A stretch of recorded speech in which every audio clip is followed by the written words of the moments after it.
Bonsoir, je suis bien content de vous retrouver ce jeudi après-midi pour la suite de notre formation.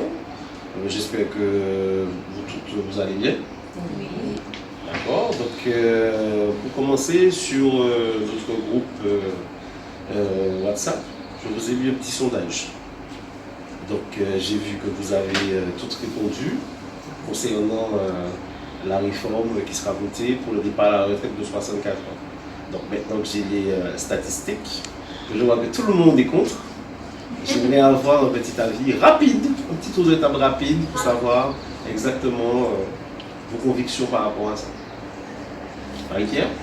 Alors, pour moi, je ne suis pas contre partir à 64 ans, je suis contre l'obligation de partir à 64 ans. Parce que ça dépend du métier qu'on fait, ça dépend de la condition physique qu'on a et ça dépend aussi de l'environnement de travail. À partir de là, on peut être amené à partir soit plus tard, soit plus tôt, voilà. Mais l'obligation de 64 ans, non. D'accord.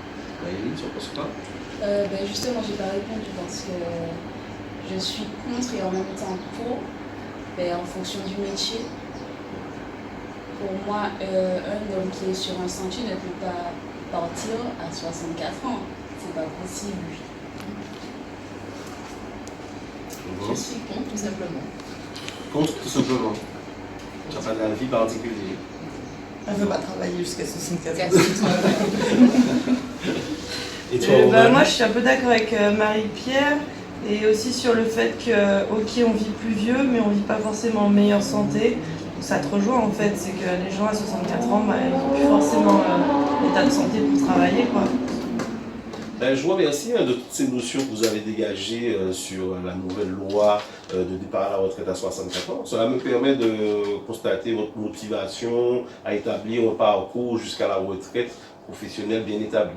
Alors justement, pour contribuer à ce parcours, nous allons pouvoir acquérir des notions.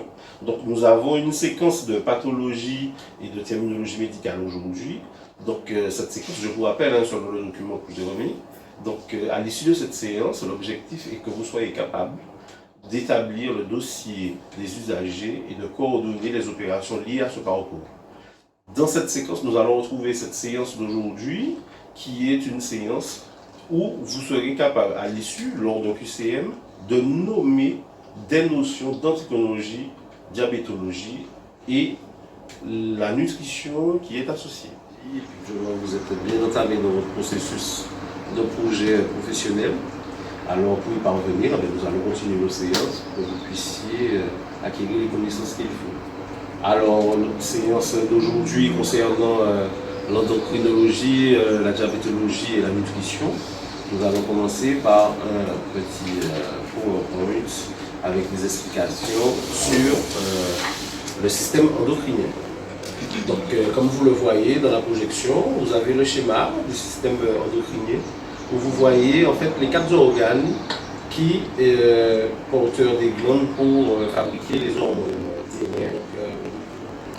Et les surrénales, en fait, ce sont des hormones comme l'adrénaline qui contrôlent plusieurs choses au niveau de la tension artérielle, l'augmentation des fréquences cardiaques, l'affaiblissement de la réponse immunitaire.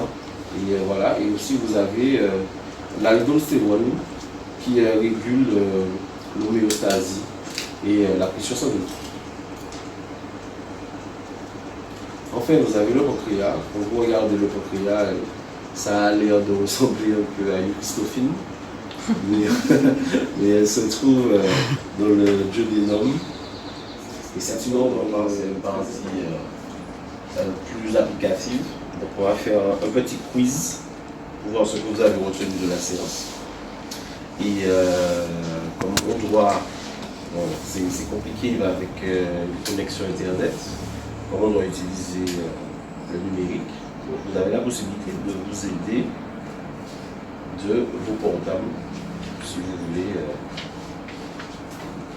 plus de renseignements.